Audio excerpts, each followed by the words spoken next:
জ্ঞাপন কৰিছোঁ। আজি এই সংবাদমেলৰ জৰিয়তে মই এটা কথা ক'ব বিচাৰিছোঁ,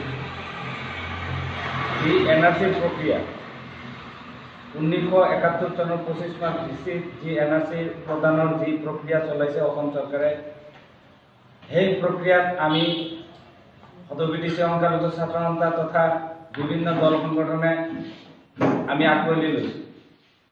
তাৰপিছতো আমি দেখিছোঁ যে কিছুমান মানুহৰ ওপৰত অযথা যি হাৰাশাস্তি, এই হাৰাশাস্তিবোৰ চলিয়ে আছে।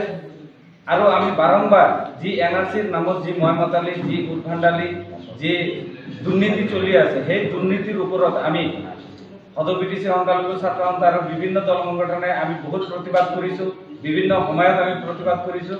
কিন্তু ফলত কি দেখা গৈছে যে অসম চৰকাৰ তথা NRCৰ কৰ্তৃপক্ষ যে যিসকল ভাৰতীয় নাগৰিকৰ উপযুক্ত নথিপত্ৰ আছে, তেওঁলোকৰ এই উপযুক্ত নথিপত্ৰ থকা সত্ত্বেও তেওঁলোকক ডিটেনশ্যন কেম্পত ৰখা হৈছে। তাৰ উদাহৰণ আমাৰ অসমৰ ৰাইজে জানে। যেনে আমাৰ সোণাউল্লা যি আমাৰ আৰক্ষী বিষয়া আছিল, এজন আৰক্ষীৰ মানুহ আছিল, তেখেতে বৰ্ডাৰ পুলিচৰ এজন ব্যক্তি আছিলে, তেখেতক যেনেকেই মানে ডিটেনশ্যন কেম্পত ৰখা হৈছিল, শেহতীয়াকৈ চৰকাৰে এইটো স্পষ্ট কৰি দিলে যে তেখেতৰ যি নথিপত্ৰ আছে সেইকাৰণে তেখেতক মানে ওলাই দিলে, মুকলি কৰি দিলে।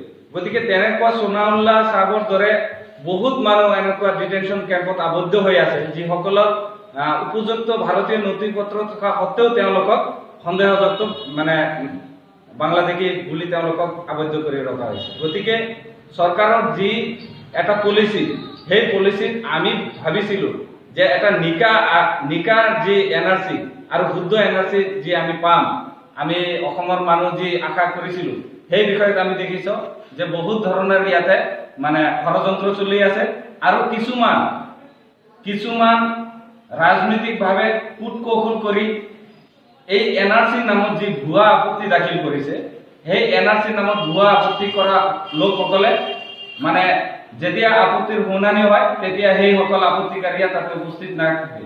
গতিকে এইবিলাক যি ময়মতালি আছে, এই ময়মতালিবিলাক অতি সোনকালে যি আমাৰ NRCৰ কৰ্তৃপক্ষ আছে, সেই কৰ্তৃপক্ষই যাতে বন্ধ কৰে। অনাৰ্থে আমাৰ যি এই NRC গোটৰ আৰু AVMC দুয়ো সংগঠনে আমি যৌথভাৱে ইয়াৰ নিকা আৰু সবল এটা NRCৰ কাৰণে যি আন্দোলন, সেই আন্দোলন আমাৰ চলি থাকিব। আৰু চৰকাৰৰ যি হেমাহি, সেই হেমাহিৰ বিৰুদ্ধে আমি গণতান্ত্ৰিকভাৱে আমি আন্দোলন চলাই যাম। ইয়াতে কোনো ধৰণৰ কনচিডাৰ কৰা নহ'ব, কাৰণ ভাৰতৰ মানুহ ভাৰতীয় হৈ থাকিব লাগিব। আমি ভাৰতৰ ভূমি গ্ৰহণ কৰিছে, তেওঁলোকক কেতিয়াও বিদেশী বনাব নোৱাৰে, তেওঁলোকক কেতিয়াও বিদেশী সজাব নোৱাৰে। আৰু তাৰ কাৰণে আমি দুয়োটা সংগঠনে ষ্টিল আমি এইটোৰ কাৰণে থিয় দিম। আমি ৰাজপথত আন্দোলন কৰিম, আমি গুৱাহাটীত আন্দোলন কৰিম। পৰ্যায়ক্ৰমে যদি আমি দিল্লী যন্ত্ৰ মন্ত্ৰ যাব লাগে, তথাপি আমি দিল্লী যন্ত্ৰ মন্ত্ৰলৈকে যাই ইয়াৰ আমি প্ৰতিবাদ সাব্যস্ত কৰিম।